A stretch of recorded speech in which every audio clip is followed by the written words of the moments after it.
Hello, and welcome to the Historical Society of Montgomery County, Pennsylvania series on historical markers. Within this series, we will be exploring markers throughout Montgomery County and the events and/or people they honor. For this video, we will discuss the Atkinson family of Upper Dublin. In Upper Dublin, Pennsylvania, on the corner of Fort Washington Avenue and Meeting House Road, sits the Upper Dublin Meeting House.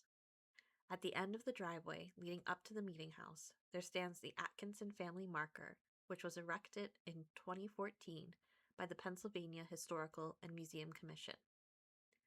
Since 1997, the farmhouse and barn original to the property and neighboring the meeting house make up the Upper Dublin School District Administrative Center.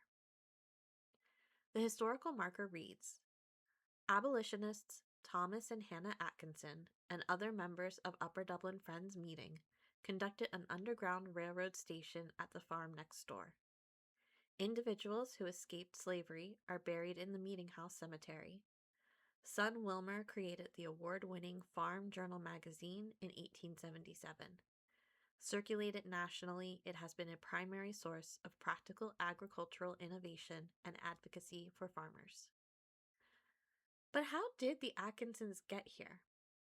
Why did they own so much land? How did some of it transfer to the Quakers? Well, to answer these questions and more, let's start at the beginning of their time in Upper Dublin and a little history of the property. In 1727, William Atkinson purchased roughly 50 acres of land in Upper Dublin.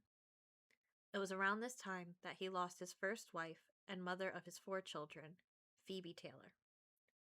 William would marry 2 more times after the move, first to Mary Hugh and then Lowry Evans. He had no children from his second or third marriage. Following William's death in 1755, the property went to his daughter, Phoebe Atkinson, and her husband, William Walton. It is said that William Walton purchased additional land in the surrounding area, growing the property to 198 acres. 78 acres of that, including the portion with the main house, went to their daughter, Phoebe Walton, who married James Schumacher in 1781. During her ownership of the house, Phoebe Walton Schumacher added 2 large additions, the east and west ends. She was also the individual who gave land from her section of the property to the Society of Friends. The society used the grounds to build the Upper Dublin Meeting House in 1814. The remaining land under her name went to her children. The portion with the homestead went to her son, Jonathan Schumacher, which he owned until his death in 1849, when it was bought by Thomas Atkinson. Thomas was the descendant of the younger brother of the same William Atkinson who built the original house. At some point during this time, the home and property received the name Cherry Lane. This Thomas Atkinson who purchased the property from Jonathan Schumacher is the one mentioned on the historical marker alongside his wife, Hannah Quinby. They were abolitionists. Thomas's obituary notes that, quote, "He early espoused the cause of the enslaved person. In the neighboring debating societies, by his influence, and by all the means in his power, he championed their cause. This was at a time when the abolitionist was regarded with odium and hatred. His home was a station on the so-called Underground Railroad, a shelter for the weary fugitive on his way to Canada and freedom." End quote. It served as a stop for the Underground Railroad from 1852 to 1864. Thomas and Hannah were often described by their peers as always willing to help a neighbor in need. The two celebrated their golden anniversary with friends and family on February 11th, 1886. The historical marker also mentions Thomas and Hannah's son, Wilmer. Wilmer Atkinson lived on the property in Upper Dublin from the age of 9 to 22. He would later return to the area, specifically nearby 3 Tons, later in his adulthood. Wilmer's 2 main interests were farming, something that he grew up doing, and publishing. His first venture in publishing was his purchase of the Norristown Republican, a paper that was started by one of HSMC's founders, Moses Auge. The paper was later sold to Norristown Herald and Free Press owner and another HSMC founder, Robert Iredell. In March of 1877, Wilmer combined his two interests and started the Farm Journal. The first issue was 8 pages, and Wilmer printed 25,000 copies. He charged 25 cents for a year subscription. Wilmer was one of the first publishers to exclude the so-called quack medical advertisements that were seen often throughout papers in that time period.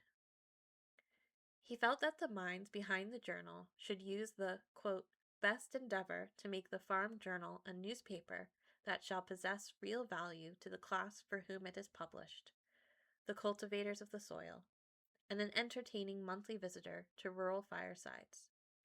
The future will determine the measure of success. Today, the Farm Journal is still active.